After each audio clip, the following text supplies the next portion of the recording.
नमस्कार मैत्रिणींनो, मी धनश्री फॅशन डिझायनरमध्ये तुमचं खूप खूप स्वागत आहे। मैत्रिणींनो, आजच्या या नवीन व्हिडिओमध्ये आपण बघा, आता हल्ली हे असे रेडीमेड वर्क असलेले किंवा रेडीमेड गळे असलेले किंवा बॅक साइड आणि फ्रंट साइड ही डिझायनर देतात आणि आपल्याला त्यातून ब्लाउज तयार करायचा असतो। जसा कस्टमरला हवा आहे तसा ब्लाउज तयार करायचा असतो, तर त्याचे कटिंग कसं करायचं, परफेक्ट कटिंग कसं करायचं याविषयी आपण माहिती बघणार आहोत। तर व्हिडिओ स्किप न करता पूर्ण बघा, जेणेकरून ज्या छोट्या छोट्या गोष्टी असतात त्या तुमच्या लक्षात येतील। चला तर मग आता आपण अधिक वेळ न घालवता व्हिडिओला सुरुवात करूया। आधी पूर्ण माप बघूया ब्लाउजचं। पूर्ण उंची आहे 14, छाती घेर आहे 34, कंबर घेर आहे 28, शोल्डर आहे 5.25, पुढचा गळा आहे 6, मागचा गळा आहे 11, बाहीची पूर्ण उंची आहे 10, दंड घेर आहे 5.5। आता यामध्ये आपण थोडंसं मार्जिन ठेवून आपण या कपड्यावरती डायरेक्ट कटिंग करायचे। तर बघा, आता सुरुवातीला आपण अगोदर बाहीचं कटिंग करायचं। तर आता बाहीची पूर्ण उंची आहे इथं 10 इंच, बरोबर। 10 इंच मध्ये पाऊण इंच एक्स्ट्रा, हा अस्तरचा ब्लाउज आहे त्यामुळे पाऊण इंच एक्स्ट्रा असं 11.25 वरती मार्किंग करायची। बघा, पूर्ण उंचीवरती असं आपण लाईन आखून घ्यायची। त्यानंतर खाली दंडघेर टाकायचं। दंडघेर आहे 5.5, 5.5च आहे ना, 5.5। इथं खाली पूर्ण उंचीपासून खाली 3 इंचावरती कॅप हाईट टाकायची। कॅप हाईट वरती आडवी लाईन आखायची आणि आता इथं 5.5 भरलेला आहे तर इथं 1 इंच एक्स्ट्रा घ्यायचं म्हणजे 6.5 आणि ह्या भागाच्या आपल्याला मुंड्याला आकार द्यायचा। या भागापासून इकडे मुंड्याला आकार द्यायचा आहे। हे बघा, आता परफेक्ट आकार कसा द्यायचा ते नाही दाखवत, कारण म्हणजे आपण नाही ना प्रत्येक बाहीचं कटिंग कसं करायचं ते त्याचे सेपरेट व्हिडिओ आहेत। हे आपण डायरेक्ट शेप दिला बाहीचा। हे बघा, आता हे झालं बाहीचं फिटिंग। आता इथं 2 इंच शिलाई मार्जिन आणि इथं पण 2 इंच पुढे शिलाई मार्जिन। इथं थोडंसं जॉईंट लावावं लागणार आहे, ते आपण शिवताना लावायचं। आता व्यवस्थित असं कट करून घ्यायचं।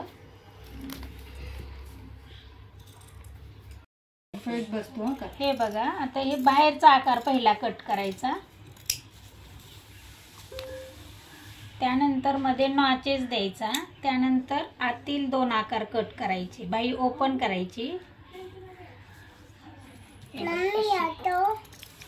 अशी बाही व्यवस्थित ओपन करून आतला आकार द्यायचा।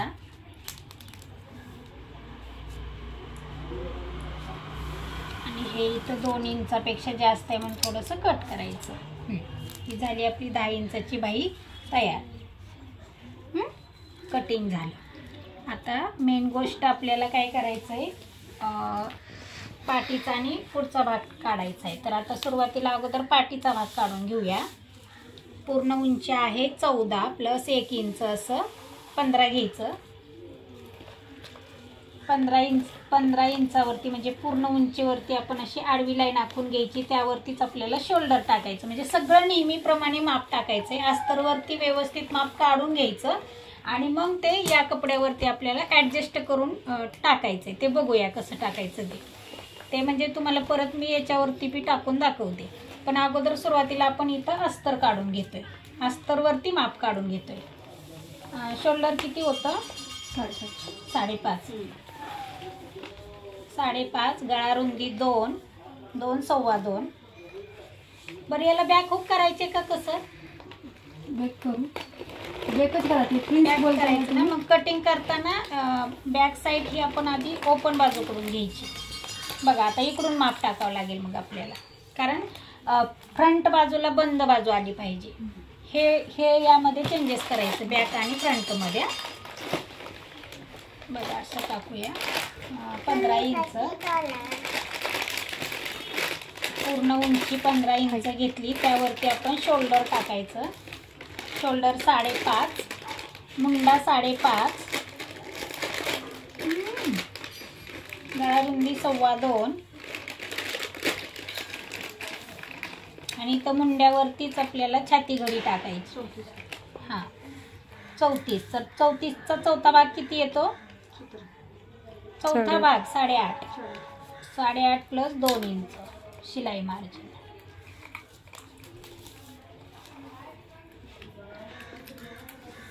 हा झाला पाठीमागचा भाग. आता पाठीमागच्या मुंड्याचा आकार द्यायचा. इथं 1.25 इंच घ्यायचं, कारण गळा ब्रॉड आहे, म्हणजे उंचीला पण आहे आणि ब्रॉड पण करायचं आपल्याला. घागऱ्यावरचा ब्लाऊज आहे ना, त्यामुळे आपण नेहमी 1.5 इंच घेतो, पण आता 1.25 इंच घेतलेले. थोडंसं असं चेंजेस करायचं, म्हणजे थोडंसं नाही का मापानुसार. मागचा गळा 11 आहे ना तयार. 11 प्लस अर्धा इंच शिलाई मार्जिन, म्हणजे 11.5 वरती मार्किंग करायचं. चौकोन आखून घ्यायचा इथे 2.25चा. गळा कोणता टाकायचा आहे? मटका टाकूया. घागऱ्यावरती मटका छान दिसतो म्हणून. आता बघा, मटक्याला व्यवस्थित आकार येण्यासाठी काय करायचं, वरती अर्धा इंच सोडायचं आणि जे पण उरलेलं आहे त्याचा मध्य करायचा. अर्धा इंच सोडलं आणि उरलेल्याचा आपण मध्य केला. आणि आता ह्या मध्याचा पण मध्य करायचा आहे. यासाठी फक्त उलटा म्हणजे दुमडा करायचा. मग आतमध्ये अर्धा इंच आणि इथं बाहेरच्या बाजूला अर्धा इंच. आता इथं पण मध्य करायचा आणि इथं बाहेर अर्धा इंच, म्हणजे आपला मटक्याचा आकार हा परफेक्ट येतो. बघा आता मी कसा आकार देते व्यवस्थित. हे बघा, आता हे असं बाहेर जायचं, इथं या मध्यावरच्या पॉइंटला जुळवायचं आणि त्याच्यानंतर असं आतून जाऊन परत वरती, म्हणजे जसं आपण पॉइंट्स दिले तसं घ्यायचं, म्हणजे हा मटक्याचा आकार अगदी परफेक्ट येतो.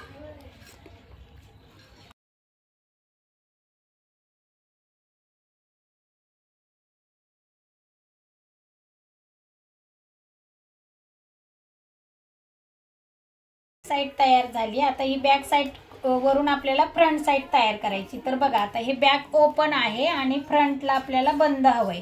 तर बघा, एक गोष्ट लक्षात ठेवायची, या बंद बाजूकडे पुढची बाजू टाकायची, हे लक्षात ठेवायचं आहे तुम्हाला कटिंग करताना. बघा, आता ही बॅक साईड तयार होती, ती उरलेल्या कपड्यावर जशी आहे तशी आपण इथं ॲडजस्ट करून घ्यायची. हे बघा अशी. पण आता पूर्ण उंचीमध्ये आपल्याला अजून 1 इंच वाढवायचंय. तर इथं 1 इंच आपण वाढवून घेऊया पहिला अगोदर.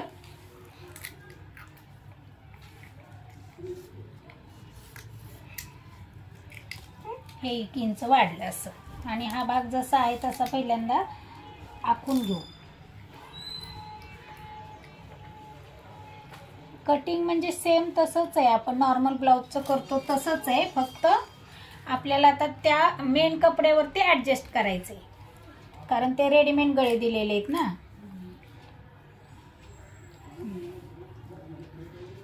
आता पुढचा गळा किती आहे? 6. तर अर्धा इंच एक्स्ट्रा असं 6.5 वरती मार्किंग करायचं. 2.25 इंचाचा चौकोन आखायचा. आणि आता इथे बघा, तुम्ही पान गळा टाकू शकता, पंचकोनी टाकू शकता, कारण घागऱ्यावरचा ब्लाऊज आहे ना. गोल गळ्यापेक्षा हे गळे अजून छान दिसतील. कोणता टाकू? पान गळा टाकू? मला जमतंय. पलटी तर करायची. काय करायचं ह्याच्यामध्ये? इथे पलटी करू का माग? हो, दोन्हीकडे पलटी करा, कारण डिझायनर ब्लाऊज आहे ना. पलटी केलं तर छान, म्हणजे व्यवस्थित येईल. आता पुढील मुंड्याचा आकार टाकायचा आहे. तर पुढील मुंडा अगोदर टाकून घ्यायचा. 5.5 होता, हे बघा असा. आणि या मागच्या मुंड्यामध्ये आणि पुढच्या मुंड्यामध्ये अर्धा इंचाचं अंतर असलं पाहिजे. त्यासाठी अर्ध्या इंचावरती मार्किंग करायची आणि पुढील मुंड्याचा आकार द्यायचा नेहमीप्रमाणे. पुढचा गळा झाला, पुढचा मुंडा झाला. आता आपल्याला प्रिन्स कटचा आकार द्यायचा आहे. आता प्रिन्स कटचा आकार बघा, आडवा टक्स हा आपण 4.25 इंचावरती घ्यायचा आहे आणि उभा टक्स 5.5 इंचावरती घ्यायचा. बघा, असं आपण 4.25 घेतलं आणि असं 5.5 घेतलं.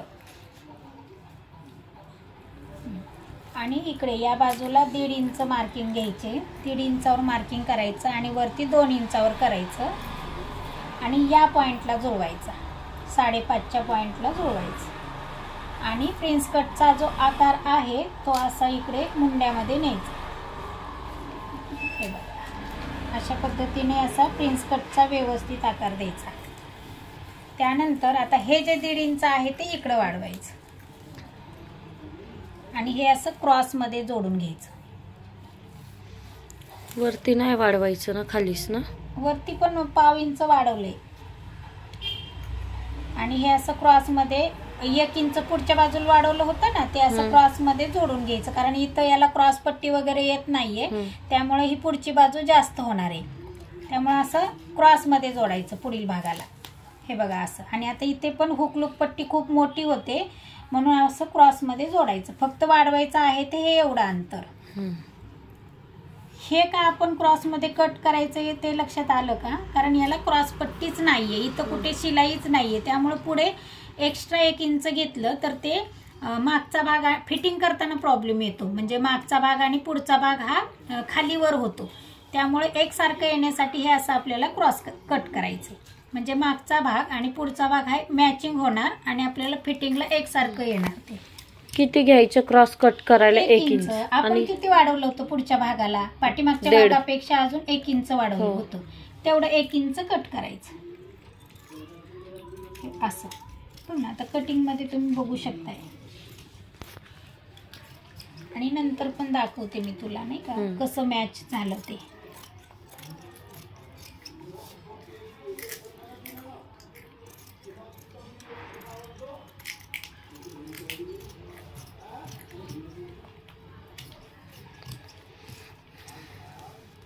पूर्ण शिवून झाल्यानंतर पण आपण याच्यावरती शॉर्ट्स व्हिडिओ बनवूया, म्हणजे मग कळेल कसा ब्लाऊज झाला व्यवस्थित शिवून.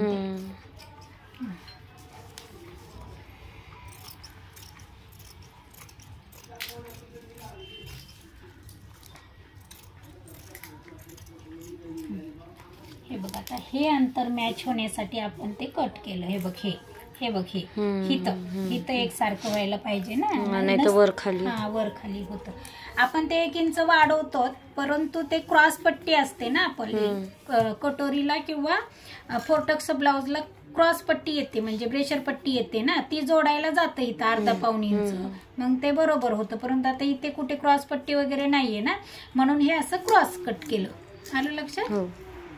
बघा, अशा पद्धतीने इथं 34 साईजचं आपलं पेपर कटिंग झालेलं आहे. म्हणजे डायरेक्ट कपड्यावरती कट केलेलं आहे. ही पाठीमागचा भाग झाला. ही फ्रंट साईड, हे बघा बंद आहे फ्रंट साईड, पुढे बंद आहे. हा पानगळा बघा किती छान आलाय. आणि त्यानंतर हे साईड प्रिन्स कटोरी. आता हे अस्तरचं जे आहे ते आपण मेन कपड्यावरती दाखवते.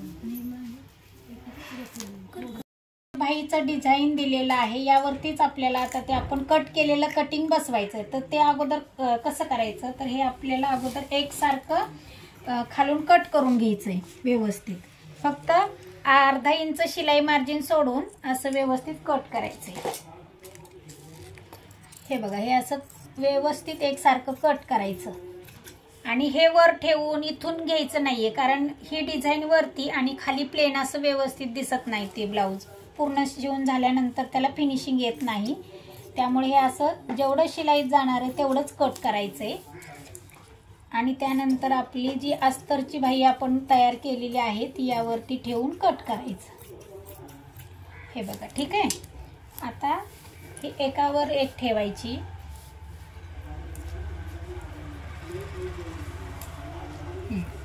असं खालची पण बरोबर तेवढीच आहे का बघायचं.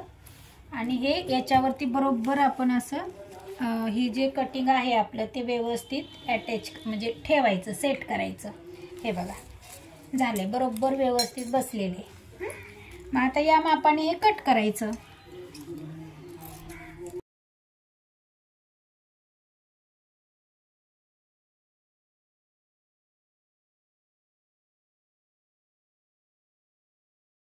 इथे बघा अशी परफेक्ट स्लीव्ज तयार झालेली आहे. जे वर्क दिलेलं होतं त्यामध्ये आपण अशी स्लीव्ज व्यवस्थित बसवलेली आहे. आता आपल्याला पाठीमागचा भाग टाकायचा आहे. तर आता पाठीमागचा भाग म्हणजे टाकण्यासाठी सुद्धा आहे ना, असं इथं 1/2 इंच शिलाई जाईल एवढंच ठेवायचं आहे आणि बाकीचं खालचा कपडा कट करून टाकायचा आहे.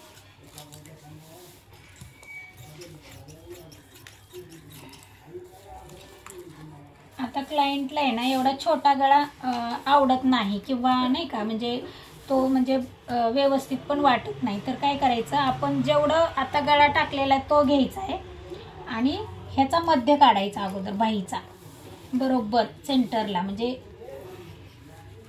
हे बघा आता ही डिझाईन इथं आहे ना, ही पण डिझाईन इथं आली पाहिजे अशी. हे बघा आलेली डिझाईन, म्हणजे बरोबर याचा मध्य करायचा आणि मग आपण पाठीचा भाग ठेवायचा. बघा आता याच्यावरती आहे ना आपण काय केलेलं आहे, आपल्या आवडीचा गळा टाकलेला आहे. हे बघा इथं आपल्या आवडीचा गळा टाकलेला आहे आणि असा सेट करायचा. आता इथे आपण थोडंसं इकडं घेऊ शकतोय नाही का, कारण हा म्हणजे फ्रंट बॅक साईडला ओपन आहे म्हणून थोडंसं असं घेऊ शकतो. म्हणजे ही पण डिझाईन येईल, ही पण डिझाईन येईल आणि ही पण येईल. अशा पद्धतीनं हा मागचा भाग आपल्याला इथं सेट करायचा.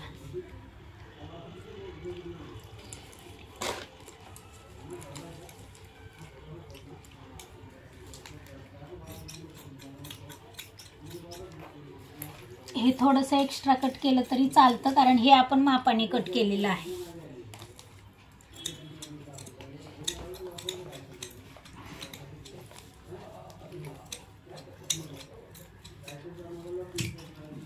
तुम्ही आता याला काय करायचंय, टीप मारायचं आणि पलटी करायची गळ्यापासून ना. हो, आणि खाली हे करू, खाली पट्टी लावायची. हां, इथं असं व्यवस्थित गळ्याचं असं मार्किंग करायचं, असं व्यवस्थित. त्यावरूनच टीप आली पाहिजे तरच हा गळा व्यवस्थित येईल ना. तुम्ही कारण नवीन शिकत आहात तर थोडंसं म्हणजे नाही का मार्किंग करून केलं तर अगदी परफेक्ट गळा येईल. इथं घेऊ का एवढं अर्धा इंच? हां, हे अशी मार्किंग करायची, जसा गळा आहे तसा थोडंसं अर्धा इंच, म्हणजे सेफ गळ्याचा व्यवस्थित येण्यासाठी नाही का. हे असं असं मार्किंग करून घ्या ना. मग इथं टीप यायला पाहिजे ना. हो हो हो हो, हे बघा असे. म्हणजे बघा आता बॅक साईडला हे बरोबर कव्हर होणार ही एम्ब्रॉयडरी असं. आता फ्रंट साईड, फ्रंट बाजू अशी, म्हणजे हे बरोबर एका खाली एक ठेवून घ्यायचं. खालीवर नाही झालं पाहिजे व्यवस्थित नाही काय असं. आणि आता हे कट करायचं आणि ही बाजू जी आहे साईड भाग, प्रिन्स कटचा साईड भाग तो इथं ठेवायचा.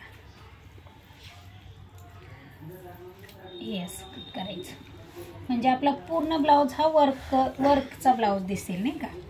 अशा पद्धतीने कट करायचं.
कुठे चालू आहे. हे बघा अशा पद्धतीने इथं आता ही मागची बाजू झाली कटिंग, ही फ्रंट बाजू झाली आणि ही साईड भाग झाला आणि ही स्लीव्ज झाली. आता आपण हा ब्लाऊज पूर्ण शिवून झाल्यानंतर बघूया. बघा आता फ्रंट बाजूला आहे ना थोडंसं इथं प्लेन आलेलं आहे, तर आता इथं फ्रंट बाजूला इथं प्लेन आलेलं आहे. हां, तर शिवून झाल्यानंतर काय करायचं, या वर्कला मॅचिंग अशी एक लेस घ्यायची नाजूकशी आणि इथं कव्हर करून टाकायचं. बाकी बॅक साईडला वगैरे लावायची गरज नाही. बॅक साईडला हे पूर्ण वर्क आलेलं आहे.